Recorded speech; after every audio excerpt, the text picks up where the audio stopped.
Bonjour, aujourd'hui nous allons parler d'un sujet rarement abordé mais extrêmement important pour les professionnels et même les particuliers dans la défense personnelle, les injonctions verbales. Donc qu'est-ce qu'une injonction? Ordre ou commandement précis, non discutable, qui doit être obligatoirement exécuté et qui est souvent accompagné de menaces de sanctions. Arrête, ça suffit, bouge pas. En clair, c'est une sommation que l'on donne à l'individu à traiter afin de le contraindre à se soumettre. Souvent mis de côté lors de l'entraînement et de la pratique au profit de la technique pure, c'est pourtant une arme efficace agissant à la manière d'un kiai ou d'une flashbang sur le psyché de l'adversaire. L'utilisation des injonctions verbales agit sur trois éléments: sur son mental, sur le mental de l'adversaire et sur le mental du public. Les injonctions créent chez l'utilisateur un changement d'état de conscience immédiat.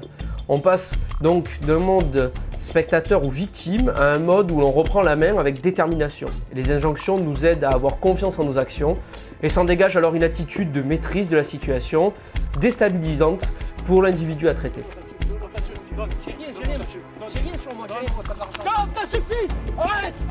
Sur l'individu à traiter, l'effet des injonctions est dévastateur. Il est comme un enfant qui se fait gronder, perdant sa volonté à résister.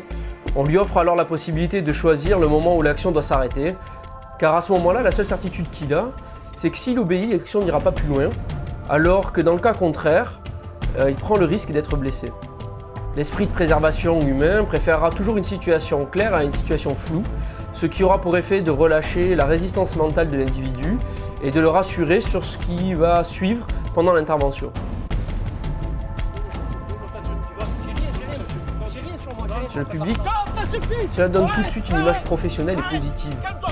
Celui qui utilise ce genre de technique n'étant généralement pas le voyou, cela permet clairement de nous identifier et de faire pencher la balance de notre côté en justifiant la force à bon escient, puisqu'il pouvait à tout moment faire ce que nous lui demandions et stopper notre riposte, qui peut s'avérer utile en cas de déposition future.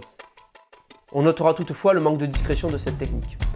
Petit conseil de mise en pratique: variez les hauteurs de vos injonctions, pas trop fort au début mais tout de même déterminé, puis très violemment, d'un coup, comme une grenade, afin de le déstabiliser. N'hésitez surtout pas à lui crier près des oreilles. Puis toujours avec force et détermination au moment de finaliser votre technique. Pour s'entraîner, exercez-vous devant un miroir, votre faciès doit changer de masque en même temps.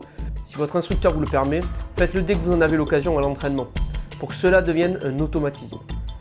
Prenez soin de vos partenaires, utilisez des bouchons si nécessaire, le fait de crier dans les oreilles peut créer des dommages à l'oreille, donc faites attention. J'espère que cette vidéo vous aura été utile et je vous dis à très bientôt.